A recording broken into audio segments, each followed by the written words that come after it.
So we kind of cracked the code on this. Hey, this is good stuff. Let's do it at our company.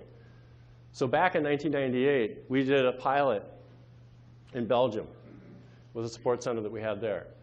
It was a small pilot with a team.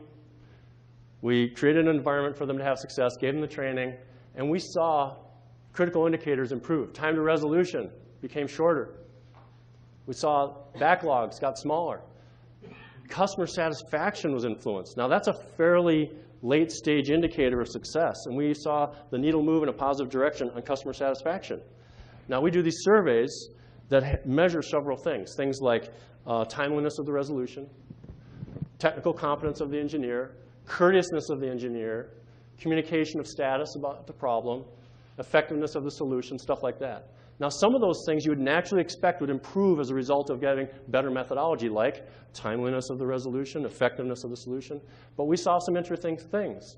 We saw that courteousness of the engineer went up, and we weren't teaching them that. We gave them methodology training for how to solve problems, or problem-solving strategy. We saw technical competence indicator went up, even though they hadn't gotten any new technical training. But they had a better methodology. They sounded like they had a plan. They sounded like they knew what they were doing.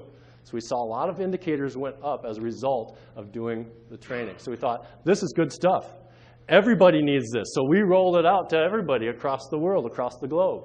A large-scale training program. Everybody needs KT.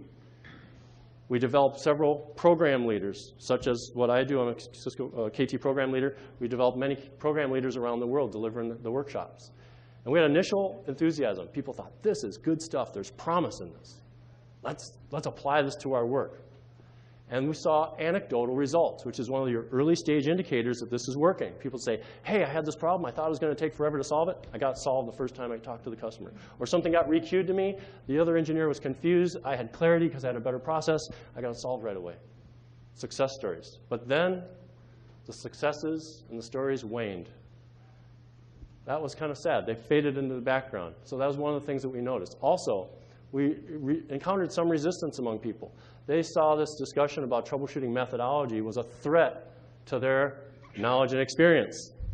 They thought, I'm the big dog. I know everything there is to know. What are you going to teach me that I don't already know? So some people tend to be threatened by this, and we weren't that good at helping to establish relevance, how this fits into their world, and how it complements. It doesn't threaten their ability. So we discovered limits to this process. Going to the next slide, let's talk about some of the limits and the lessons that we learned. There's a movie years ago, Kevin Costner, Field of Dreams. Who remembers the movie? If you build it, they will come, right? Well, the Field of Dreams philosophy does not work here. And that Field of Dreams philosophy was if you send them to training, the results will come. We discovered that that didn't happen. Training alone didn't work. Instead, we needed a well-rounded approach. We realized, you know, the guys in Belgium that first did this and got results, they didn't just do a training class. They created an environment that helped people be successful, that promoted the use, that kept ongoing dialogue and coaching and other things alive. So people had this culture that helped promote the use of these skills and these behaviors. Speaking of behavior, this is more than just knowledge gain. We're talking about behavior. If you look at behavior change, you're going to get results. Often people will send people to the KT class, and they'll start looking at their statistics and saying, how come the statistics aren't moving in a significant way, in a positive way? Well, how much behavior are you getting? How much are people actually applying what they've learned? So focusing on behavior is key, and we weren't doing that. How do we help do that? We provide something called KT coaching. I'm a certified KT coach. I've done over 200 plus instances of coaching with individuals. And I also am an internal consultant for leadership and talking about how we help people be successful. Think about coaching. Put it in this context. The best athlete in any sport you can think of, guess what they still get?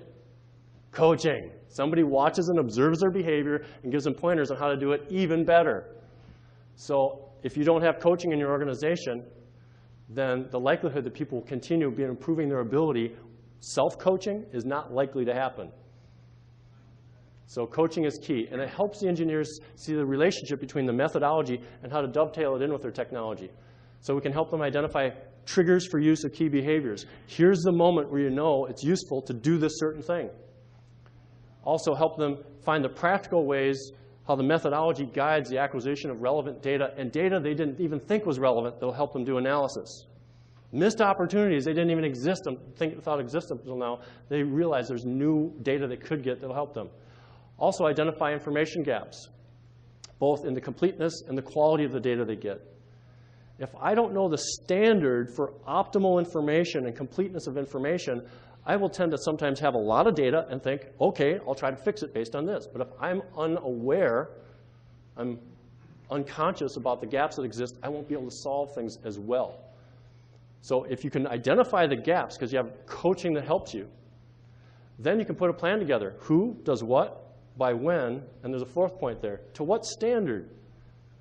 If I ask a partner, a reseller, a customer, or some other person to go perform a task that will be useful in the troubleshooting process, if I know what the standard is and they fall short of that, I still have an opportunity to improve that. Every area where we're missing data or the data is suboptimal screams opportunity. If you fill that gap, that gives you something to help move the problem-solving process along.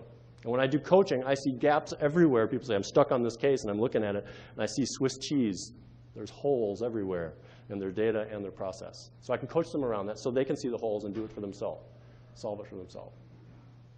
OK, so we talked about the different skills, technology versus methodology. We talked about helps with case difficulty. We talked about how to be successful with this.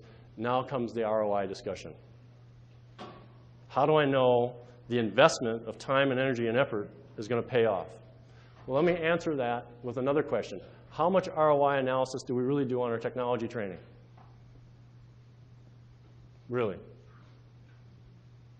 Often, it's just accepted as a necessary expense in the world of support.